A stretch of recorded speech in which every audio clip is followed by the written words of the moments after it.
Welcome to our daily vlog.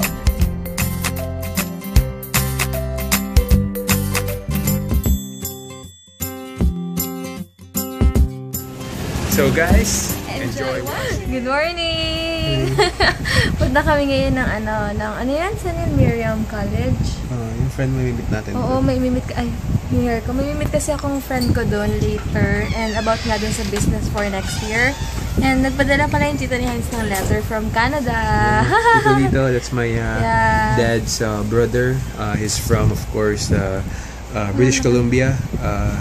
Vancouver, Canada. Ang sweet nga kasi nagpadala ng letter kasi hindi siya makapunta sa wedding namin. Yeah, unfortunately what happened was his daughter, yung bunso niya po, got caught in a car accident and so she was driving. Good thing yung anak niya dinrop off din sa school and then she was on her way to work when suddenly she got into an accident and we're just praying for her quick recovery. So, Ate Margie, I hope you have a speedy recovery, okay? Yes, and thank you Tito Lito for this letter. Hi guys, kotse na kami, nakapag-ice na rin ako. And yun, kakain muna kami, nagugutom ako. And mamaya mag-ano kami, Taco Bell kami. Yeah. Susulitin namin yung Taco Bell later. Dati, pupunta lang kami dun para lang sa Taco Bell sa, ano yun, sa Cubao, sa Gateway. Ngayon, may pakay kami, so susulitin din namin. Magdadalawang tacos ako. Ito, alam ko na ang orderin mo. Burrito with potato and something. Basta papagas muna kami and bukas, magkikita ulit kami nila Zamora family and Marjorie Neri. Marjorie Neri talaga. So guys, later na lang drive pagas muna ulit kami ngayon. Still 46.70 pa rin yung gas.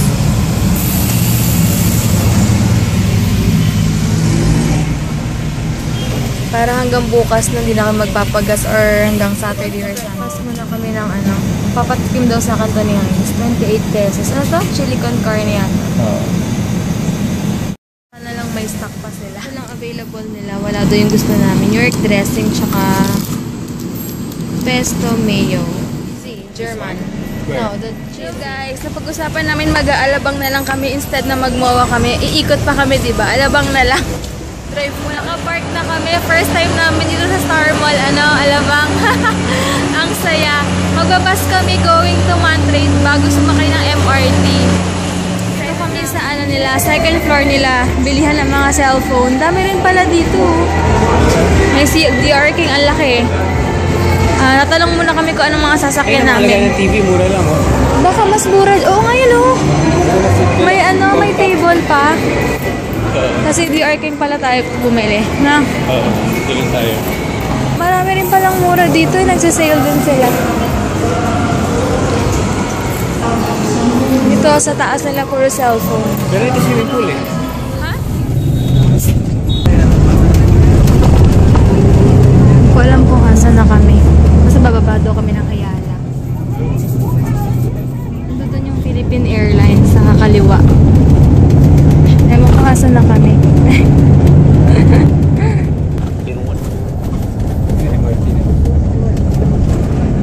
Baba na kami kasi Ayala na to. Mag-MRT na kami going to Cubao.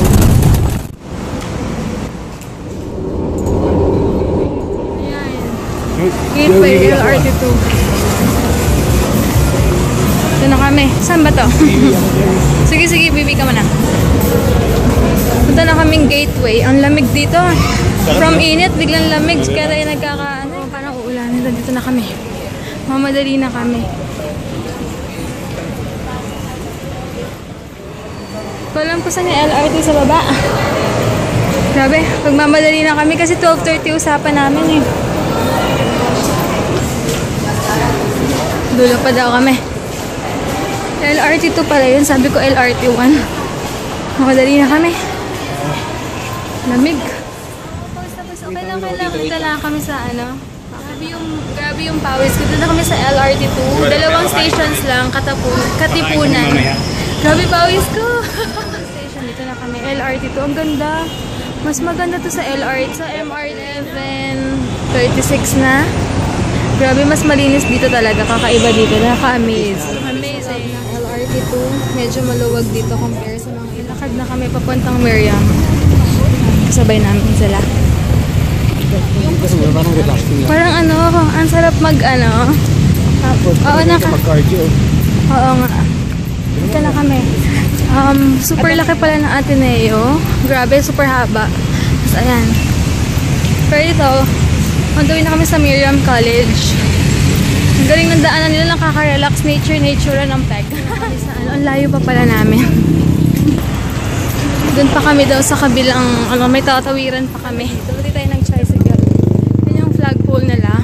So, hindi ko alam kung saan. Diretso pa daw eh. Tatawid daw tayo eh. Ang ganda rin pala dito. Oo, dyan kita pwedeng mamaya antay. Ay. Grabe na to. Woo! Para rin ako nag-workout ngayon. Grabe yung pawis. Pupunta muna ako ng Jollibee. Hintay ko yung kausap ko eh. So may Petron daw. Ay nako, layo. Sa Jollibee katapos ko lang kumain.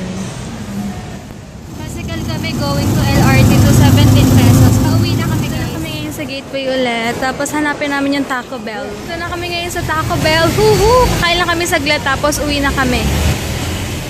Sa akin syempre tacos. Every na burrito. In order ni Heinz. Sa akin 2 tacos. Ha ha ha. And then ano ba to? Potato something with cheese and mayo. Yummy! Kain tayo. Hindi ko lang kay Heinz sa bahay nila. Ngayon, dito na ako sa Las Piñas. Pupunta muna ako ng Star Mall, Las Piñas. Para mag-collect and maghanap ng yellow na damit. Kasi bukas may color coding kami nila, sis Mitch. So, yun lang. Later na lang, guys. Pala ako ng payong from Micaela. $3.99 siya, $3.55 na lang. Automatic siya. Nakahanap na rin ako. Hanap din ako ng automatic na payong. Traffic, grabe. Yan o. Grabe, pagod ko. Ngayon, pupunta ako ng laundry. Papa-laundry ko yung barong ni Heinz. Pagod na wash and wear. Tanong ko kung magkano. Sa wash and wear. 155 daw kapag pinya kukun ang barong. 135 kapag hindi, no? 130 po. 130. Ito kasi yung pinya kukun yung tawag nila. So, yun. Medyo mahal ng konti. Pero guys, grabe yung pagod ko today. Pero nakauwi na ako. Thank God at safe naman kami. And, ano ba yun? Sabihin ako, pero nakalimutan ko. Bukas na lang. And kasi dami ko inaayos. And inaayos ko na yung mga kailangan kong bayaran, etc. Yung mga natitira ko pang kailangan kong bayaran. Para ma-settle ko na ASAP. Tapos, bukas, nga may meeting kami. And then, after nun, magkikita-kita ulit kami nila Michelle. And ni March, Kuya Gemma, and Hili. Punta kami sa condo nila Michelle. And then, yun lang. Gagala ulit kami bukas kasi si Heinz walang pasok bukas. So, after work, gala na. Hindi, after work, tutulog muna siya kasi wala siya masyadong tulog kanina. And nasusunduin ko na lang siya bukas. Si March, hindi ko alam kung ano oras siya pupunta. Kung 10 or 12 p.m. Basta, bahala na bukas. And, wait lang, pakita ko muna yung binili ko sa, sa Bili na pala ako ng, tissue para sa kotse namin. 37 lang siya. Tatlong piraso na. Kasi mas mura kaya 3 na yung binili ko para isang bilihan na. And then, Eskinol. Hindi ako nakapag-vlog kanina sa Watsons kasi lowbat na ako. Pasensya na. And, ito, creamy ash yung kukolor ko sa hair ko. Pero, kulang pa ako ng isa baka sa South Mall na ako bumili or festival kung meron nito. Ayan. Magda-dark muna ako ng hair. Pero hindi ko alam kung anong color na effect nito sa hair ko. Pero bahala na. Basta mag-dark lang siya. And ayoko ng ganito yung umiitim-itim na kahit wala pa siyang 1 inch. Basta ayoko ng may itim. Gusto ko kulayan na siya agad. Ayoko nang paabuti ng 1 to 2 inches tong yung roots ko. Kaya, yun lang.